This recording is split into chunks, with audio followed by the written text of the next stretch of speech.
Good afternoon student. आज हम लोग हिंदी ग्रामर की ओर बढ़े हैं।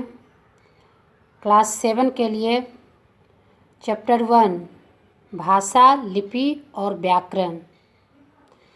पिछले क्लास में भी आप व्याकरण में सबसे फर्स्ट चैप्टर भाषा को ही पढ़े थे, जिसकी पुनरावृत्ति आज की जा रही है। जैसा कि आप जानते हैं कि मनुष्य एक सामाजिक प्राणी है और मनुष्य को अपने समाज में जीने के लिए अपनी भाषाओं का आदान प्रदान करना पड़ता है। तो भाषाओं का आदान प्रदान का जो साधन होता है वही भाषा कहलाता है। भाष शब्द एक धातु रूप है और भाष का अर्थ होता है बोली या वाणी। तो हम अपनी वाणी को कई तरह से प्रकट करते हैं।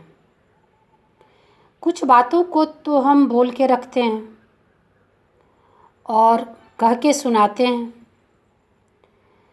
सुन के हम बातों को समझ लेते हैं और कह के बातों को समझा देते हैं। यह भाषा जो है मौखिक रूप कहलाता है और जिस बातों को हम पढ़कर समझते हैं और लिखकर बताते हैं वह भाषा का लिखित रूप है। और एक भाषा और है, वह है सांकेतिक भाषा, जिसका प्रयोग कम होता है लेकिन तर्कसंगत होता है।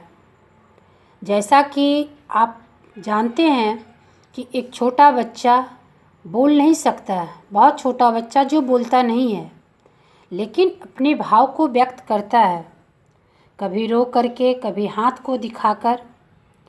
यह सांकेतिक भाषा का प्रथम पड़ाव है।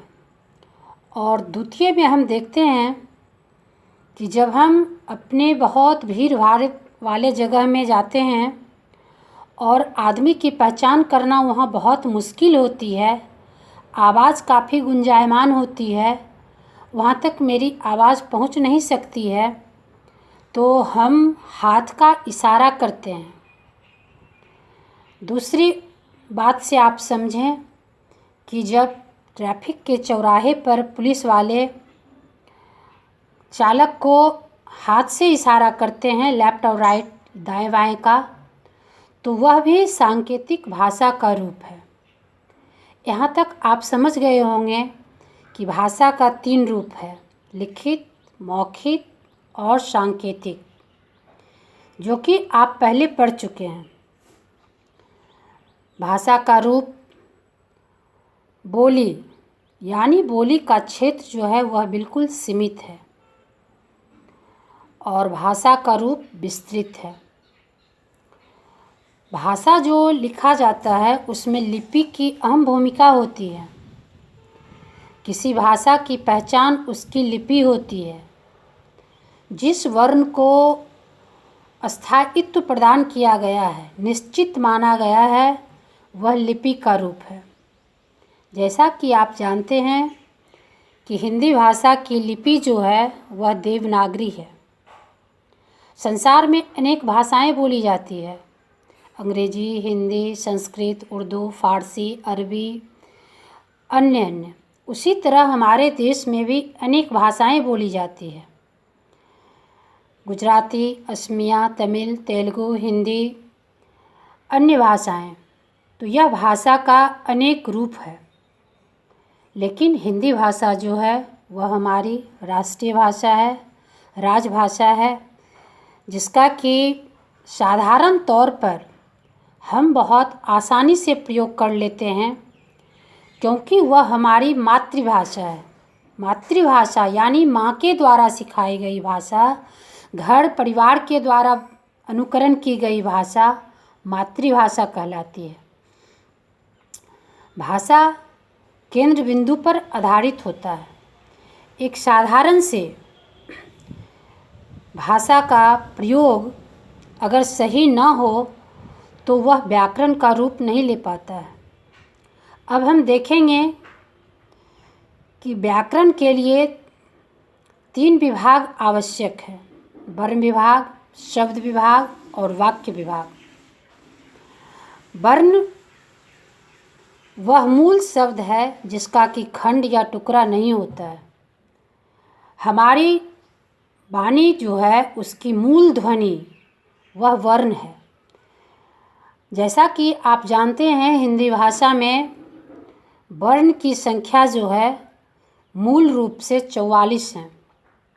वर्ण को कई रूप में विभाजित किया गया है: स्वर वर्ण, व्यंजन वर्ण, अंतस्थ वर्ण, ऊष्म वर्ण, संयुक्त वर्ण।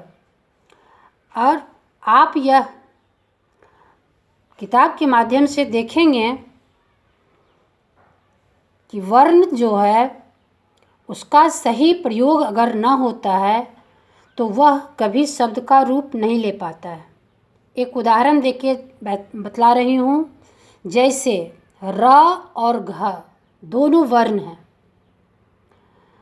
और इसका अगर व्यवस्थित प्रयोग हम ना करते हैं तो र जोड़ घ रग, यानी उसका कोई मतलब ही नहीं निकलता है। रग शब्द का कोई अर्थ नहीं होता है। अगर हम इसी दोनों वर्ण को व्यवस्थित कर देते हैं, घ जोड़ र यानी घर, तो यह एक शब्द का रूप है। उसी तरह से जब शब्द का सही रूप व्यवस्थित नहीं होता है तो वह कभी वाक्य का रूप नहीं ले पाता है।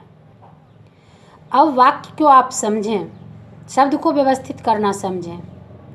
जैसे राम घर चल, यह एक वाक्य है क्योंकि यहाँ शब्द व्यवस्थित रूप से प्रयोग किए गए हैं।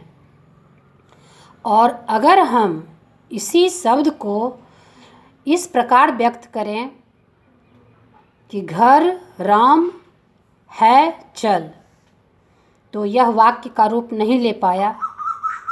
ठीक उसी प्रकार आप ध्यान दें कि अगर हम वाक्य का सही प्रयोग न करेंगे तो कभी साहित्य की रचना ना होगी। तो भाषा का कितना अहमियत है साहित्य की रचना में, अब आप समझने लगे होंगे कि किसी भी साहित्य की जो रचना होती है वह वर्ण, शब्द और वाक्य का संचिका कहलाता है। तभी वह साहित्य का व्यवस्थित रूप होता है। और साहित्य किसी की मनगढ़ंत कहानी नहीं हो सकती है। साहित्य की रचना के लिए व्याकरण एक कसौटी है। जब व्याकरण की कसौटी पर सही कहानी, कथा, कविता लिखी जाती है तभी उसकी रचना सार्थक हो सकती है। अब आपको ध्यान देने की यह बात है कि हर बात को हम पुस्तक के माध्यम से ही ना समझते हैं। कुछ वैसी बात होती है जिसको कि हम अपने वातावरण से सीखते हैं। जैसे कुछ वैसी वाक्य होती है जो हमारे मन को छू जाता है और वह वाक्य में हम यह ना समझ पाते हैं कि यह व्याकरण की दृष्टि से सही है या नहीं है।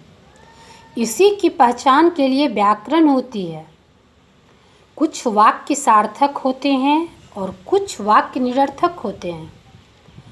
अब आप इस बात को समझें। वाक्य जो है वह सार्थक कब होते हैं? जब उसका सही कुछ न कुछ अर्थ निकलता है, और जिसका अर्थ नहीं निकलता है वह वाक्य सही नहीं होता है। ठीक शब्द के द्वारा इसको हम समझा रहे हैं, पहले समझिए। जैसे जब हम शब्द की रचना करते हैं तो क जोड़ ल जोड़ म, कलम, और उसी को जब हम दूसरे रूप से जोड़ दें, ल जोड़ क जोड़ म, क्या हो जाता है?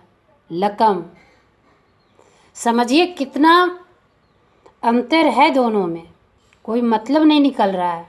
उसी तरह से जब साहित्य की रचना की जाती है तो वाक्य पे काफ़ी ध्यान दिया जाता है कि वाक्य का प्रयोग कहाँ सटीक है, कहाँ भावगत है और कहाँ व्यवहारगत है।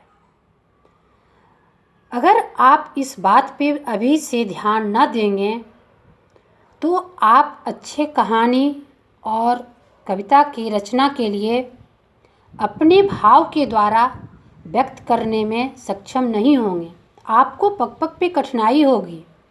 इसलिए व्याकरण जो है अभी बच्चों को सीख देती है कि किसी भी भाषा की सही रूपरेखा को तैयार करने के लिए हमें व्याकरण की सही जानकारी होनी चाहिए। आज हम इस वीडियो के माध्यम से आपको चैप्टर 1 के अधूरे भाग की जानकारी दे रही हूँ। फिर चैप्टर 1 के ही दूसरे भाग की जानकारी अगले वीडियो के माध्यम से दूंगी। तब तक आप इस पाठ को अच्छी तरह से पढ़ेंगे। धन्यवाद।